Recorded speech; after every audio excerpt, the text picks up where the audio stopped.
بسم اللہ الرحمن الرحیم عن حذیفۃ رضی اللہ تعالیٰ عنہ ان النبی صلی اللہ علیہ وسلم کان یقول بین السجدتین رب اغفر لی، رواہ النسائی والدارمی۔ حضرت حذیفہ رضی اللہ تعالیٰ عنہ فرماتے ہیں کہ نبی کریم صلی اللہ علیہ وسلم دو سجدوں کے درمیان یعنی جلسہ کے دوران آپ صلی اللہ علیہ وسلم یہ دعا مانگا کرتے تھے، رب اغفر لی، اے میرے پروردگار میری بخشش فرما۔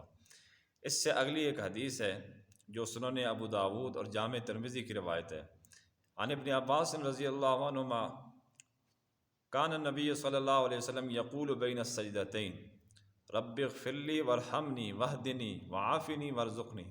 5 چیزیں آپ صلی اللہ علیہ وسلم جلسہ کے اندر مانگا کرتے تھے۔ نمبر 1، رب اغفر لی، میرے پروردگار میری بخشش فرما، وارحمنی، مجھ پر رحم فرما، وارزقنی واہدنی، مجھے ہدایت سے نواز، اور وعافنی، مجھے دنیا آخرت کی خیر و عافیت عطا فرما، ورزقنی، اور میری روزی کی کفالت فرما۔ تو یہ 5 چیزیں ہیں۔ اس میں جو بخشش کا لفظ ہے، آپ صلی اللہ علیہ وسلم تو معصوم تھے، آپ صلی اللہ علیہ وسلم کی ساری تعلیمات ہی امت کے لیے تھی، لیکن جو بخشش کا آپ نے اپنے لیے ذکر فرمایا ہے یہ امت کو ترغیب دینے کے لیے، ورنہ نبی کریم صلی اللہ علیہ وسلم کے ذمہ تو گناہ نہیں ہے، لیکن امت کے کافی بہت سارے لوگوں کے، ہر قسم کے لوگوں کے گناہ ہوتے ہیں۔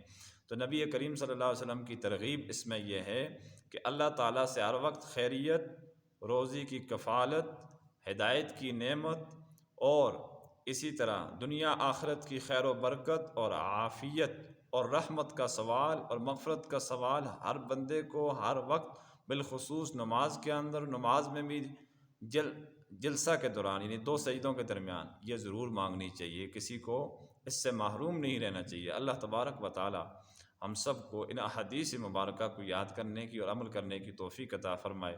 وآخر دعوانا ان الحمد للہ رب العالمین۔